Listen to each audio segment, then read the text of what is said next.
नमस्ते एवरीवन। आज हम भारतीय संविदा अधिनियम के अंतर्गत अवैध संविदा के बारे में डिस्कस करेंगे। अवैध संविदा क्या है? यानी इल्लीगल कॉन्ट्रैक्ट। ऐसी संविदाएं जो कानून के द्वारा प्रवर्तनीय नहीं रहती, अवैध हो जाती है।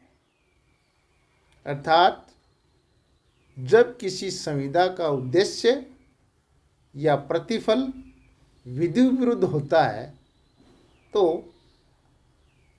अवैध संविदा कहलाती है। वैध करार के लिए उसका उद्देश्य और प्रतिफल वैध होना चाहिए।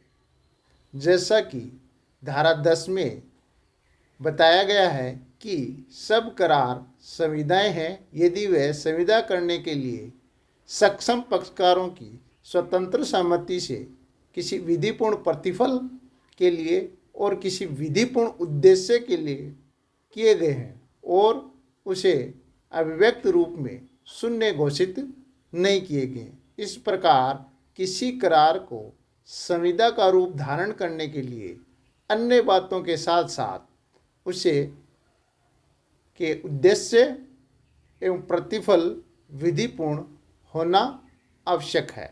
धारा 23 ये स्पष्ट करती है कि कौन से प्रतिफल या उद्देश्य विधिपूर्ण है और कौन से नहीं। धारा 23 के अनुसार करार का प्रतिफल या उद्देश्य विधिपूर्ण है सिवाय जबकि वह विधि द्वारा निषिद्ध है अथवा ऐसी प्रकृति का हो कि यदि वह अनुज्ञात किया जाए तो वह किसी विधि के उपबंधों को विफल कर देगा, अथवा कपटपूर्ण हो अथवा उसे किसी अन्य के शरीर या संपत्ति को क्षति,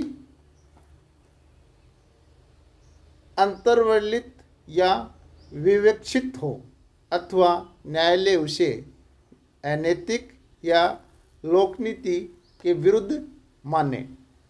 इन दशाओं में हर एक में करार या प्रतिफल या उद्देश्य विधिपूर्ण कहलाता है। हर एक करार जिसका उद्देश्य विधि विरुद्ध हो शून्य है। इस प्रकार धारा 23 के अनुसार करार का प्रतिफल या उद्देश्य वैध होगा जब तक कि वह विधि द्वारा निषिद्ध नहीं है या ऐसी प्रकृति का नहीं है कि यदि उसे करने की अनुमति दे दी जाए तो वह किसी विधि के उपबंधों को निष्फल कर देगा, या वह कपटपूर्ण नहीं है, या उसमें किसी दूसरे की संपत्ति अथवा शरीर को क्षति पहुंचाना नहीं है, या उसे न्यायालय अनैतिक या लोकनीति के विरुद्ध नहीं समझता है। यदि करार का प्रतिफल या उद्देश्य विधि विरुद्ध है तो करार शून्य होगा। एक उदाहरण के लिए कै, खै और गै अपने द्वारा कपट से प्राप्त किए जाने वाले अभिलाभों को आपस में विभाजन करने के लिए करार करते हैं। करार शून्य है क्योंकि उसका उद्देश्य विधि विरुद्ध है। धारा 23 में बताए गए आधारों पर संविदा अवैध होती है। जो आधार इस प्रकार है। पहला है विधि के द्वारा निषिद्ध अथवा वर्जित हो। दूसरा, विधि के उपबंधों को निष्फल करने वाला करार। तीसरा, यदि किसी करार का उद्देश्य या प्रतिफल कपट करना हो। चौथा, किसी के शरीर अथवा संपत्ति को क्षति पहुंचाने वाला हो। पांचवा, यदि करार का प्रतिफल अथवा उद्देश्य अनैतिक हो, जैसे वेश्यावृत्ति को बढ़ावा देने वाला। छठा है, लोकनीति के विरुद्ध किए गए करार शून्य होते हैं, जैसे लोकपद का क्रय विक्रय करने का करार, विदेशी शत्रु से व्यापार करने का करार, न्यायिक प्रक्रिया में बाधा डालने का करार। ये इस प्रकार के करार है जो लोकनीति के विरुद्ध है, जो शून्य कहलाते हैं, इसलिए ये अवैध संविदा कहलाती है।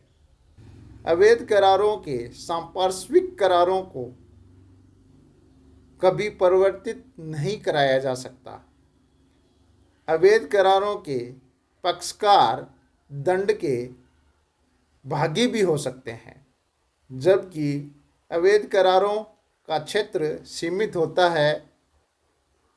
सभी अवैध करार शून्य होते हैं, लेकिन सभी शून्य करार अवैध नहीं होते। इस प्रकार आज हमने अवैध संविदा के बारे में डिस्कस किया है। धन्यवाद।